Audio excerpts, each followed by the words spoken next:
यासीन शरीफ कुरान पाक का दिल कहलाती है और यासीन शरीफ के बेशुमार फ़ज़ाइल व बरक़ात हैं। हज़रत सालबा बिन सुहैल रज़ियल्लाहु ताला अन्हु इरशाद फरमाते हैं कि मैंने सहरी के लिए कुछ पानी रखा कि सहरी में उठकर पीऊँगा। आप फरमाते हैं कि जब मैं सहरी में उठा तो मेरा पानी गायब था, पानी था ही नहीं। तो दूसरे दिन मैंने फिर सहरी के लिए पानी रखा और पानी रखते वक्त उस पर यासीन शरीफ पढ़कर फूंक दी। जब मैं रात में उठा सहरी के वक्त तो मेरा पानी वहीं मौजूद था। क्या देखता हूँ कि शैतान अंधा होकर मेरे घर में इधर उधर चक्कर लगा रहा है। तो यासीन शरीफ भी शैतान जिन्नात से हिफाजत के लिए बड़ी कारगर है।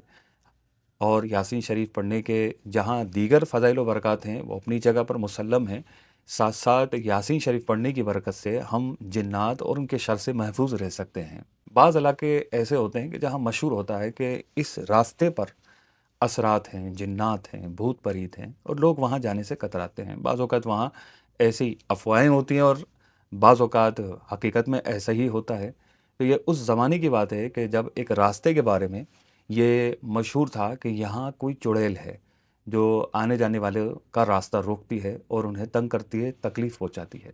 हज़रत अहमद बिन उबैदुल्लाह रज़ियल्लाहु ताला अन्हु इरशाद फरमाते हैं कि मेरे वालिद गिरामी रहमतुल्लाहि तआला अलैह उस रास्ते से गुज़रे कि जिसके बारे में मशहूर था कि इस रास्ते पर भूत परीत हैं, जिन्नात हैं, चुड़ैलें हैं। तो जब आपको उस रास्ते से गुज़रना पड़ा तो आप फरमाते हैं, यानी हज़रत सैयदना अहमद बिन उबैदुल्लाह रज़ियल्लाहु तआला अन्हु के वालिद गिरामी, आप फरमाते हैं कि जब मैं उस रास्ते पर निकला तो क्या देखता हूँ कि एक औरत है जो पीले रंग के लिबास में तख्त पर बैठी हुई है और उसके इर्द गिर्द चराग जल रहे हैं। हज़रत अहमद बिन उबैदुल्लाह रज़ियल्लाहु ताला अन्हु के वालिद फरमाते हैं कि जब मैंने ये मंज़र देखा तो फ़ौरन सूरह यासीन शरीफ पढ़ना शुरू कर दी। जैसे ही मैंने सूरह यासीन शरीफ पढ़ना शुरू की, उस औरत के सारे चिराग बुझ गए और अल्लाह पाक ने मुझे उसके शर से महफूज रखा। सूरह यासीन शरीफ सुनकर उस औरत ने कहा, उस चुड़ैल ने कहा कि ए अल्लाह के बंदे, तूने मेरे साथ क्या किया? तो सूरह यासीन शरीफ भी हमें पढ़नी चाहिए, इसका मामूल बनाना चाहिए। इंशाअल्लाह सूरह यासीन शरीफ की दीगर बरक़ात के साथ साथ हमें ये भी फ़ज़ीलत नसीब होगी कि जिन्नात और उसके शर से इंशाअल्लाह हम महफूज रहेंगे। अल्लाह पाक अमल की सआदत नसीब फ़रमाए।